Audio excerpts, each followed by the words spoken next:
ආයුබෝවන් හැමෝටම travel and tasty YouTube channel එකට ඔයගොල්ලෝ සාදරයෙන් පිළිගන්නවා. ඉතින් travel and tasty කියලා කියන්නේ අපේ අලුත් YouTube channel එක. ගොඩක් කලින් ඉඳන් ආසාවෙන් බලන් හිටියා YouTube channel එකක් පටන් ගන්න. ඔන්න කොහමරි අවස්ථාවක් උදා කරගත්තා. ඉතින් මේ channel එක තුලින් අපි බලාපොරොත්තු වෙන්නේ අපි නිවාඩු දවස්වලට ඇවිදින්න යන තැන් ගැන විස්තර සහ ඒ වගේ වැදගත්කම ඒත් සමහර වෙලාවට අපි යනකොට කෑම බීම හදාගෙන යනවා සහ ගෙදර නිවාඩු වෙලාවට ඉන්නකොට කෑම බීම හදනවා. ඉතින් මං හරි කැමති ඒ හදාගන්න අවස්ථාවල ඔයාලත් එක්ක දැනුම බෙදා ගන්න. ඉතින් ඒක නිසා මම ඔයගොල්ලන්ගෙන් ආදරෙන් ඉල්ලනවා අපේ channel එක subscribe කරලා තියාගන්න සහ bell icon එක click කරන්නත් අමතක කරන්න එපා. එතකොට අපේ වීඩියෝ එකක් දැම්මම ඔයාට notification එකකින් දැනගන්න පුළුවන්.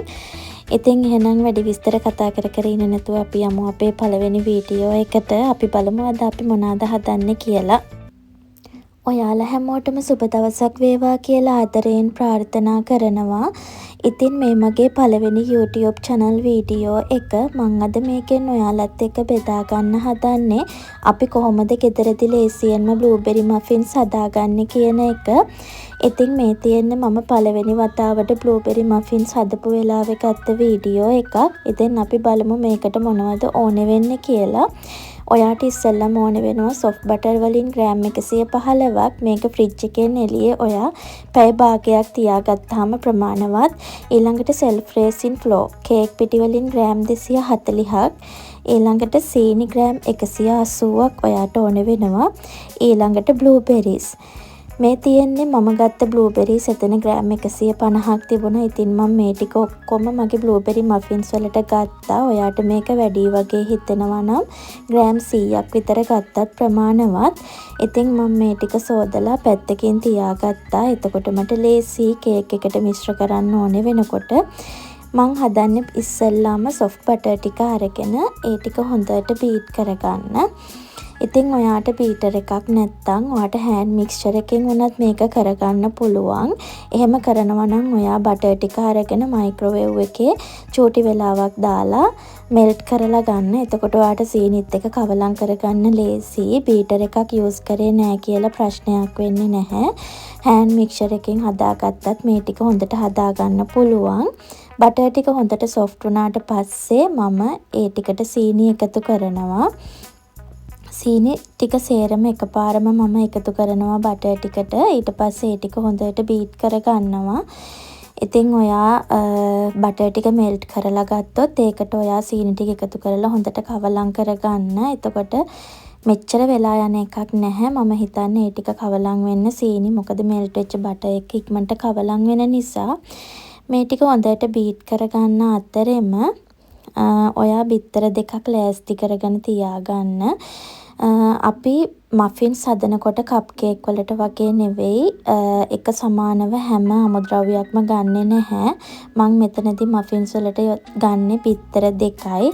කප් කේක් හදන අය දන්නවා ඒගොල්ලෝ බටර් සීනි පිටි බිත්තර කියන හතරම සමාන ප්‍රමාණයකින් තමයි ගන්නෙ. හැබැයි මෆින්ස් වලදී සීනිත් අඩුයි බටරුත් අඩුයි බිත්තරත් අඩුවෙන් තමයි යූස් කරන්නේ. ඉතින් මම මේ බිත්තර දෙක දාගෙන සීනි සහ බටර් එක හොඳට මේක බීට් කරගන්නවා. ඉතින් ওই ටික හොඳට බීට් කරගත්තට පස්සේ ඔයාට පේනවා ඇති මේක අන්තිමට කොහොමද පේන්නේ කියලා. ඔය තියෙන්නේ මම බිත්තර ටික කවලම් කරගත්තට පස්සේ මම තාම පිටි එකතු කරේ නැහැ. දැන් තමයි මම මේකට පිටි එකතු කරන්න හදන්නේ.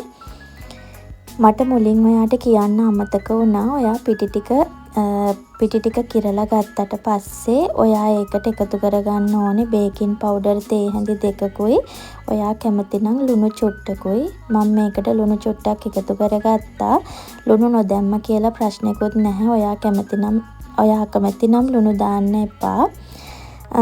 ඊළඟට මම මේ ටික හොඳට කවලම් කරගන්නවා. එකපාරම බීට් කරන්න යන්නේ නැහැ. හැබැයි එහෙම කවලම් කරනකොට මට දැනුණා මේකේ තෙතමනය අඩුයි කියලා. ඒක නිසා මම මේකට ෆ්‍රෙෂ් මිල්ක් ටිකක් එකතු කරා. මට මේකට ෆ්‍රෙෂ් මිල්ක් මිලිලීටර් 200ක් විතර අවශ්‍ය වුණා මේ ටික හරි ගානට මික්ස් කරගන්න. ඉතින් මම ෆ්‍රෙෂ් මිල්ක් වලින් ටික ටික සැරෙන් සැරේ දාන ගමන් මේක හොඳට බීට් කරගත්තා. පිටිවල කැටගතිය නැති වෙලා යන තරමටම. ඉතින් මම මෙතනදී ඔයාට කියන්න ඕනේ මම ඔයාට කිව්වා වගේ මේක මගේ පළවෙනි වීඩියෝ එක සහ මං කෑම හදන්න කේක් ಜಾති හදන්න හැමදේම දන්න කෙනෙක් නෙවෙයි. ඉතින් මමත් ඉගෙන ගන්න තමයි ඔයත් එක්ක මේ දේවල් බෙදාගන්නේ.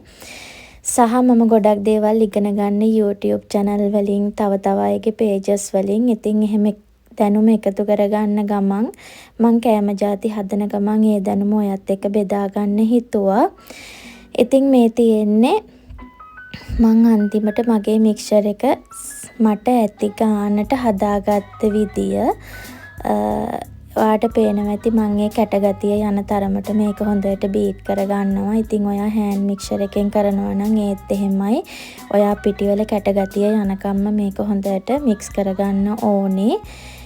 ඊට පස්සේ ඔන්න ඔයාට දැන් පේනවා ඇති මේක කොහොමද පේන්නේ කියලා. අන්තිමට ඔන්න ඔය ගානට ආවට පස්සේ මම බීට් කරන එක නැවැත්තුවා. දැන් ඔතන පිටිවල කැටගතිය මොකුත් නැහැ. ඊළඟට මම මගේ බ්ලූබෙරි ටික රෙඩි කරගන්න හදන්නේ. මම ඒකට එකතු කරනවා කේක් පිටි ටිකක්. ඒකට හේතුව තමයි නැත්තම් මම කේක් පිටි දැම්මේ නැත්තම් මෆින්ස් ටික බේක් වෙනකොට ඔය බ්ලූබෙරිස් ටික ඔක්කොම මෆින් එකේ අඩියට ගිහිල්ලා මික්සර් එක විතරක් උඩ ඉතුරු වෙනවා. ඉතින් මෙහෙම කේක් පිටි දැම්මාම එහෙම වෙන්නේ නැහැ. ඒක සමානව හැමතැනම පැතිරිලා හිටිනවා. ඉතින් ඔන්න ඔය විදිහට මම බ්ලූබෙරිස් ටික මේකට එකතු කරගත්තා. ඊළඟට මම හදන්නේ මෆින් එකේ උඩට දාන ක්‍රම්ස් ටික හදාගන්න. මම ඒකට කියන නම හරියටම දන්නේ නැහැ. මම කියන්නේ ක්‍රම්ස් කියලා. ඉතින් ඒක හදාගන්න ඔයාට මෙල්ට් කරපු බටර් චුට්ටකුයි කේක් පිටි ටිකකුයි ඕනේ වෙනවා. මම බටර් චුට්ටක් අරගෙන ඒක මෙල්ට් කරගත්තා මයික්‍රෝවේව් එකට දාලා. ඊට පස්සේ දැන් ඔයාට ඔතනදි පේනවා මම ඒකට පිටි චුට්ටක් එකතු කරා. ඉතින් මුලින් එකතු කරපු පිටි ටික මදි වුණා. ඒක බටර් ටිකත් එක්කම දිය වෙලා ගිය හින්දා මම ආයෙත් ඒකට පිටි ටිකක් එකතු කරා. ඔය පේන්නේ මම ඒ ක්‍රම්ස් හදාගත්ත විදිහ. ක්‍රම්ස් කියලා කියන්නේ අර බටර් පිටි ටිකත් එක්ක මික්ස් වුණාම කැටගතියකට හිටිනවා. අන්නේ චූටි කැට හිතෙන විදිහට ඒක හදාගන්න ඕනේ. ඊට පස්සේ මම මගේ කේක් මික්ස් එක අර මෆින් ලේයර්ස් වලට දාගන්නවා. ඔය ටික කොහොම ෆිල් කරගෙන යන ගමන් මම ඔයාට කියන්නේ මේ මගේ පළවෙනි YouTube channel වීඩියෝ එක හින්දා මේකේ ගොඩක් අඩුපාඩු තියෙන්න පුළුවන්. මම කතා කරන විදිහේ, වීඩියෝ කරලා තියෙන විදිහේ සහ ඔයාට සමහර විට මේකේ වොයිස් වලත් චූටි ප්‍රශ්න තියෙන්න පුළුවන්.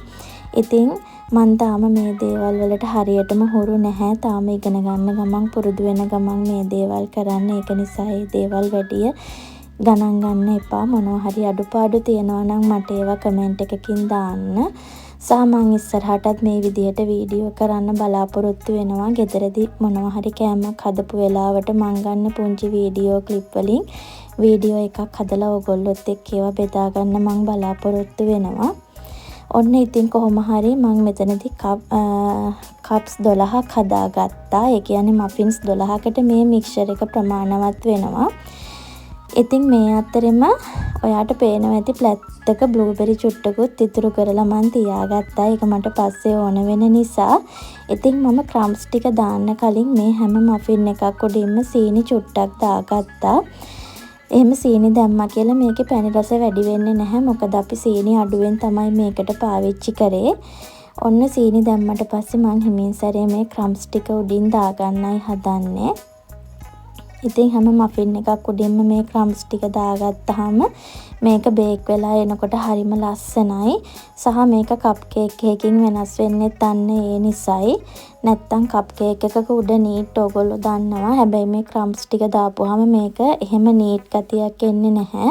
මේක චුට්ටක් ලස්සනට පාට වෙලා දුඹුරු පාට ටිකක් වැඩියෙන් තමයි මේක අපිට ගන්න පුළුවන් වෙන්නේ සහ රෆ් ගතියක් වගේ උඩට දැනෙනවා. ඉතින් ඔන්න මම ක්‍රම්ස් ටික දාගෙන ඉවර කරගත්තා. ඉතින් ඊට පස්සේ මම හදන්නේ මේ බ්ලූබෙරිස් ටික දාගන්න. ඉතින් ඔයා මතක තියාගන්න බ්ලූබෙරිස් දාගන්නකොට මේ බ්ලූබෙරි වලටත් ඔයා කේක් පිටි චුට්ටක් අවලං කරලම ගන්න ඕනේ. එහෙම නැත්නම් මේ ටික ඔක්කොම යටට යනවා. ඔන්න ඉතින් මම හිමින් සැරේ බ්ලූබෙරි ටිකෙන් මේ ටික ඩෙකොරේට් කරගන්නවා. ඊට පස්සේ මේ අතරෙදී ඔයා හොඳට මතක තියාගන්න ඔයාගේ oven එක අංශක 180ට විනාඩි 10ක් ප්‍රීහීට් කරගන්න. ඒ ප්‍රීහීට් කරලා තියාගෙන මේ ටික oven එකට දාගන්න. ඔන්න ඉතින් මම දැන් මේ ටික oven එකට දාන්නයි හදන්නේ. ඉතින් මම oven එකට දාන්න කලිනුත් ආපහු මේකට සීනි චුට්ටක් උඩින් එකතු කරා. ඔයාට පේනවා ඇති. බ්ලූබෙරි ටික දැම්මට පස්සෙත් මම සීනි එකතු කළා. ඉතින් ඔන්න ওই විදිහට තමයි මගේ බ්ලූබෙරි මෆින්ස් ටික මට දකින්න හම්බුනේ බේක් කරාට පස්සේ. මම මේ ටික අංශක 180ට විනාඩි 20ත් 30ත් අතර ප්‍රමාණයක් බේක් කරගත්තා. ඉතින් ඔන්න ওই විදිහට මම මේ ටික ලස්සනට මගේ බෝල් එකක් අරගෙන ඒකට මම අස් කරගත්තා. අස් කරගෙන හවස තේකට ලෑස්ති කරගත්තේ ඔන්න ওই විදිහට. ඉතින් මම ඔයාලට ආදරෙන් මතක් කරනවා ඔයාලත් ගෙදර නිදහසේ ඉන්න වෙලාවක හදන්න try කරන්න. ඉතින් ඒ හදපු වෙලාවක ඒ මතක මාත් එක්ක බෙදා ගන්නත් අමතක කරන්න එපා. මේ වීඩියෝ එක යටින් කමෙන්ට් එකක් දාන්න. ඒ ටික ඔයාට හොඳට හදා ගන්න පුළුවන් වුණාද කියලා. ඉතින් ඕක ඔය ගොඩාක් රෆ් වගේ පෙවුනට එහෙම රෆ් නැහැ. ඕක හරීම සොෆ්ට් එකට තිබුණා. ඉතින් ආයෙත් දවසක මේ වගේ කෑම හදපු වෙලාවක ඒ වීඩියෝ එකකින් හම්බෙමු. ඉතින් අද දවසේ ඔයාගේ වෙලාව මගේ වෙනුවෙන් කැප කරාට ගොඩාක් ස්තුතියි. ආයෙත් දවසක හම්බෙමු. සුබ දවසක්.